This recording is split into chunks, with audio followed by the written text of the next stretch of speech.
నమస్తే, నా పేరు Kalyan Dilip Sunkara. Welcome to commoner library. నిన్న ఆదివారం నాడు ఇది ఇక్కడ లోకల్లో ఏదో చిన్న చిన్న ఈవెంట్స్ ఉంటే వాటిని అటెండ్ అవ్వడానికి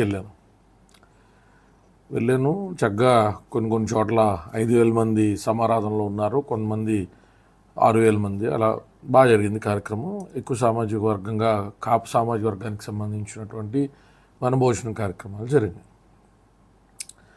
వెళ్ళినప్పుడు అందరూ వచ్చారు, బాగా ఆలింగనం చేసుకున్నారు, ఆప్యాయంగా పలకరించారు. అయితే ప్రతి చోట కూడా నాగబాబు గారికి సంబంధించినటువంటి ఫోటోలు చిరంజీవి గారి, పవన్ కళ్యాణ్ గారి ఉన్నప్పుడు నేను కొంతమంది పెద్దలను అడిగాను, ఏం సార్ జనరల్గా ఇప్పుడు వాళ్ళు ఏదో పొలిటికల్గా పవర్లో ఉన్నారని చెప్పి ఏడో ఏంటి అని చెప్పి అడిగితే, లేదు సార్ మేము గడిచినటువంటి 20 సంవత్సరాలుగా వేస్తున్నాము అన్నారు. నాకు కొంచెం నమ్మబుద్ధి అవ్వక, అంటే మీరు డైహార్డ్ పవన్ కళ్యాణ్ గారు, చిరంజీవి గారు ఫ్యాన్స్ లేకపోతే ఏంటండి అంటే, అందులో ఒక ప్రాంతంలో ఉన్న వ్యక్తి జీడిమెట్లలో మేము నాగబాబు గారు ఫ్యాన్స్ అండి అన్నారు. ఏంటంటే ఎవడో నెటకారం చేస్తున్నాడు ఏంటని నేను చూసి, ఏంటంటే అలా అన్నారు ఏంటి మీరు అంటే, లేదు నేను నిజంగా నాగబాబు గారు అభిమాని అండి, మేమే కదండి ఇక్కడ ఉన్నటువంటి వాళ్ళందరూ అండి అని టకటకమంట వాళ్ళ భార్యని పిలిచారు, చుట్టుపక్కల వాళ్ళందరినీ పిలిచారు. మనం మీరు నాగబాబు గారి గురించి చేసిన వీడియో మాకు బాగా నచ్చిందండి అన్నారు. నాకు ఒక నిమిషం, ఏంటి ఇది సడన్గా నాగబాబు గారు అభిమానులు అంటున్నారు ఏంటంటే, ఏంటి వాట్ ఈజ్ ద రీజన్, ఆయన సినిమాల్లో చేసిన మూవీస్ కూడా తక్కువ కదా అన్నారంటే, then they have given me the facts అనమాట. నేను ఇక్కడ ఫొటోస్ పెడుతున్నాను.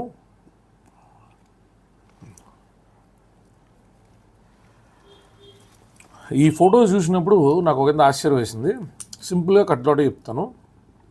నాగబాబు గారు 2004 సంవత్సరంలో ఆయన కష్టార్జితం నుంచి ఆయనకి సంబంధం లేని ప్రాంతం, ఆ చుట్టుపక్కల అడ్జసెంట్గా ఎక్కడ ఆయనకి ఏ విధమైనటువంటి ల్యాండ్స్ లేవు, జీడిమట్టల ఇండస్ట్రియల్ ఏరియాలో కొన్ని ల్యాండ్స్ని ఆయన దత్తత తీసుకుని 1,00,000 మొక్కలు నాటాలి అనేటువంటి ఉద్దేశంతో 20 ఎకరాలు, 10 ఎకరాలు, 15 ఎకరాలు ఉన్నటువంటి కొండ గుట్టలు ఉన్నటువంటి ప్రాంతంలో ఆ చుట్టుపక్కల ఉన్నటువంటి సీరియస్ పొల్యూషన్ కన్సర్న్స్ వల్ల ఇబ్బంది పడుతున్నటువంటి వాళ్ళన్నీ చూసి, లేదు ఇక్కడ అఫారెస్టేషన్ అనేటువంటిది ఏం అవసరం, డిఫారెస్టేషన్ ఏం జరుగుతుంది అనేటువంటి వాటి మీద అవగాహన సదస్సులు పెట్టి అప్పుడున్న కలెక్టర్ని వాళ్ళని పిలిచి, నాగబాబు కొనిదెల గారు ఈరోజు ఎమ్మెల్సీ అయినటువంటి వ్యక్తి 2004, అప్పటికి వాళ్ళకి రాజకీయ పరంగా అరంగేట్రం లేదు, రాజకీయపరమైన ఆలోచనలు కూడా ఇక్కడ నాగబాబు గారు ఉన్నట్టు నాకు తెలియదు. నేను అప్పటికి ఇంజనీరింగ్ ఫస్ట్ ఇయర్ జాయిన్ అయ్యాను నేను 2004. సో ఆయన అప్పటికి ఆయన కష్టార్జితం నేను డబ్బులు తీసి ఏదో జస్ట్ లైక్ దట్ ఒక ఫోటో సెషన్ కోసం వెళ్ళినట్టు కాకుండా, అప్పటికే పర్యావరణ పరిరక్షణ మీద ఏదైతే జనసేన పార్టీ సిద్ధాంతాలలో ముఖ్య సిద్ధాంతమైన పర్యావరణ పరిరక్షణ అండర్లైన్ చేసుకోవాలి. సో ఇప్పుడు 2014లో వాళ్ళ తమ్ముడు పార్టీ పెడతారు, 2004లో ఆయన వెళ్ళలేరు కదా. అప్పుడు 14లో పార్టీ పెట్టినప్పుడు సిద్ధాంతంలో మా తమ్ముడు పర్యావరణ పరిరక్షణ పెడతాడేమో అని 2004లో డబ్బులు పెట్టలేరు కదా. ఆయన కొన్ని వేల మొక్కలు తీసుకెళ్ళడమే కాకుండా 20,000 లీటర్ల వాటర్ని పట్టేటువంటి ట్యాంకర్లు, సంపులు కూడా ఏర్పాటు చేసి పైప్ లైన్లు వేసి ఈ వృక్షాలన్నింటికి కూడా, ఇప్పుడు మొక్కలు అన్నిటికీ కూడా నీళ్లు పంపిణీ చేసి వీటిని గార్డ్ చేయడానికి 2 వాచ్మెన్లు పెట్టి, అలాగే గార్డెనర్ల టీం పెట్టి, వీళ్ళందరికీ జీతాలు స్వయంగా ఆయన ఇస్తూ 11 సంవత్సరాల పాటు నిర్విరామంగా దాన్ని నడిపారు. మధ్యలో ఆరెంజ్ ఫ్లాప్ అయినప్పుడు కూడా కాంపౌండ్ వాల్ కడదామనేటువంటి ఒక 10 లక్షల రూపాయలు దాన్ని నేను ఇప్పుడు ఉన్న దాంట్లో కాంపౌండ్ వాల్ కట్టలేకపోతే ఈ మొక్కలన్నీ ఏమవుతాయో, కానీ ప్రస్తుతానికైతే అక్కడ ఉన్న వాళ్ళు ఎవరు ఉద్యోగం తీయద్దు, కొనసాగించండి అని ఆయన డబ్బులు తెచ్చిపెట్టారు. వాచ్మెన్ రూమ్ కట్టించారు 2004లో బెడ్ క్యాంప్ వచ్చి ఈ ఏరియా చూశారు. ఇంత పొల్యూటెడ్ అయి ఉంది, చాలా పాపం ఇచ్చాం, ప్రజలు అందరూ చాలా బాధపడుతున్నారు అనేసి ఒక ఏరియాని సెలెక్ట్ చేసుకున్నారు. అంటే ఇప్పుడు ఇదంతా బిజినెస్ అంతా బల్క్ డ్రగ్స్ ఎక్కువ ఉంది, బల్క్ డ్రగ్స్ కి సంబంధించి ఇదంతా కూడా మొత్తం ఇండస్ట్రియల్ ఏరియా. సో ఇండస్ట్రియల్ ఏరియాలో అక్కడ ఉన్న స్మోక్ అన్ని వస్తున్నాయి కాబట్టి ఇది అంతా చూసారు. ఆయన చూసి ఈ ఏరియాలో మనం ఏదో ఒకటి చేయాలనేసి మనం పిలిచారు. సోమనాయుడు గారు, మన నాగేంద్రరావు గారు రమ్మంటున్నారు, ఒకసారి రండి అంటే చెప్పాం. ఏదన్నా బాగా డంపింగ్ యార్డ్ లాగా ఏది ఉంది చూడండి, ఆ సైటు మనం తీసుకుని జిహెచ్ఎంసీది అయినా పర్లేదు, ప్రైవేట్ది అయినా పర్లేదు అన్నారు. ఇప్పుడు ఈ సైటు దొరికింది మనకి. ఈ ఏరియా అంతా మొత్తం డంపింగ్ యార్డే. ఇది ఎంత ఏరియా ఉంటుందండి? ఇది 20 acres ఉంటుంది. పదండి. ఈ 20 ఎకరాలు కూడా నాగబాబు గారు స్పాన్సర్ చేశారా? స్పాన్సర్ చేశారు. దత్తత తీసుకుని ఇండస్ట్రియల్ మున్సిపాలిటీ 2004లో ఇంకా రాజకీయంగా కూడా లేరు కదండి. ఆయనకి మొక్కలు పెంచాలి, మొక్కలను ఒక జనాలకి ఎందుకంటే ఈ ఇండస్ట్రీలో కార్బన్ డైఆక్సైడ్ ఉంది. ఈ కార్బన్ డైఆక్సైడ్ మనకి ఎక్కువ మనం పీల్చుకునేది మొక్కలు. ఈ మొక్కలు పెంచితే కార్బన్ డైఆక్సైడ్ పీల్చుకుని జనాలకు ఆక్సిజన్ ఇస్తుంది అనేసి ఆయనకి 1,00,000 మొక్కలు పెంచాలనే కాన్సెప్ట్ నావు గారికి 2004లో. 2004లో పాపం ఎమ్మెల్సీ అయితే పాపం బాధపడుతున్నారండి బాబు, కొంతమంది పాపం గట్టిగా. వాళ్ళు చేసేవి చాలా ఉన్నాయి, చెప్పుకోరు ఎవరని. వాళ్ళు మెగా ఫ్యామిలీ చెప్పుకుంటే కోకొళ్ళు ఏమి వాళ్ళు చెప్పుకోరండి. వెనకాల మద్దతు ఇత్తనం మనం ఎడుతూ ఉంటామండి వాళ్ళు చెప్పకపోవడం వల్ల. ఇప్పుడు ఈ మొక్కలన్నీ నాబాబు గారే దత్తత తీసుకుని చేశారు. ఈయన ఫోటోలు పంపించారు, పెడతాలండి ఫోటోలు.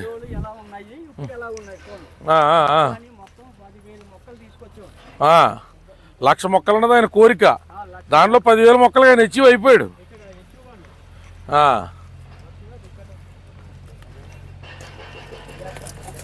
పర్ల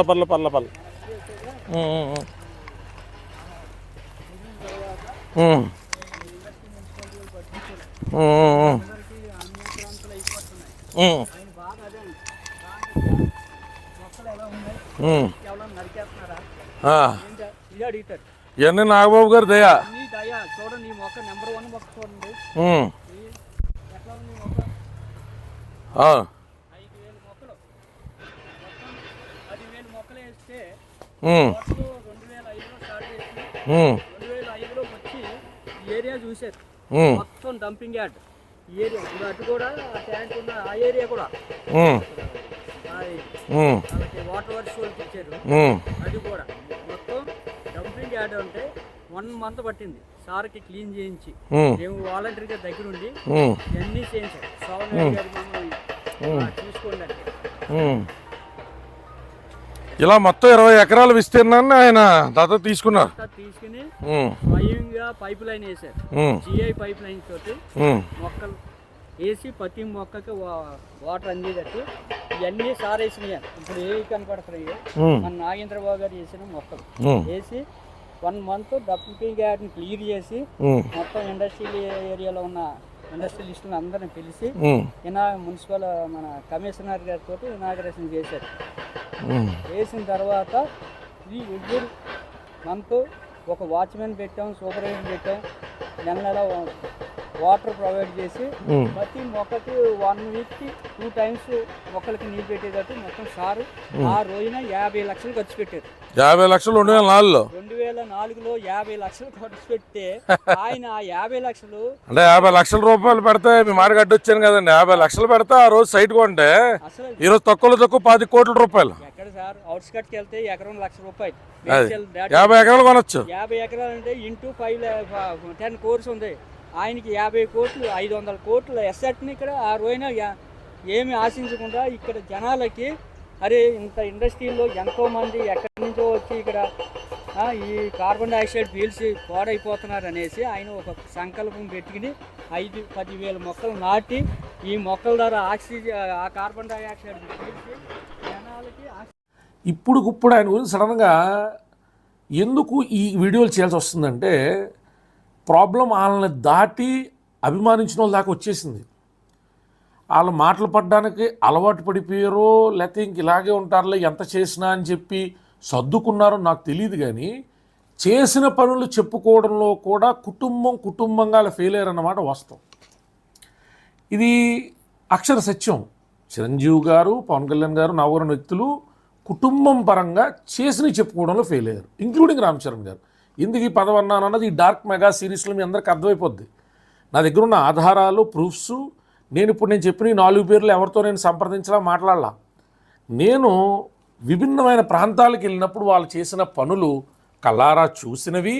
ఎవరైనా నా 99922955 నెంబర్ కాల్ చేసి పలానా వీడియో బాగా చేశారన్నా, మేము చిరంజీవి గారి ద్వారా లాభపడ్డాం అన్నా, మేము నాగవారి ద్వారా లాభపడ్డాం అన్నా, మాకు పవన్ కళ్యాణ్ గారితో లాభం జరిగింది, చరణ్ గారి పని చేసి ఎవరికి చెప్పొద్దన్నారన్నా, మాకు ఈ సాయం చేశారన్నా, ఇవి విన్నప్పుడు నేను నోట్ డౌన్ చేసుకున్నాను.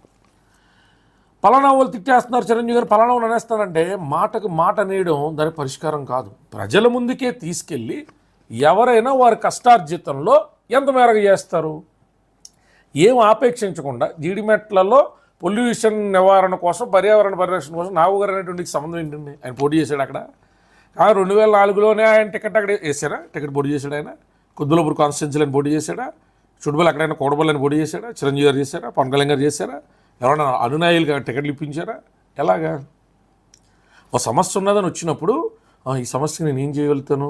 పలానాదా, మీరు ఇండస్ట్రియల్ ఏరియాలో పనిచేసే వర్కర్సా, నన్ను ఎత్తుకుని నా దగ్గరికి వచ్చారంటే ఏంటి నా దగ్గర ఏం కావాలి సార్? ఇలా సమస్య ఉన్నది సార్, అక్కడ ఇండస్ట్రియల్ ఏరియాలో అట్లాంటి ఏదైనా ప్రాజెక్ట్ అంటున్నారు సార్, మేము ఒక బ్లడ్ బ్యాంక్ పెట్టుకున్నాం సార్, మీరు రావాలంటే బ్లడ్ బ్యాంక్ కోసం అని వెళ్ళిన వ్యక్తి ఇప్పుడు 50 లక్షలు అంటే ఎందుకు పెద్ద విషయం అంటే, నాకు గుర్తుండగా మా తాతగారాల్లో బిహెచ్ఎల్ అవతల 1,40,000కో 1,50,000కో అప్పుడు ఒక ఎకరం కింద 6 ఎకరాలు 7 ఎకరాలు తీసుకున్నారు పెద్ద అతగారాల్లో.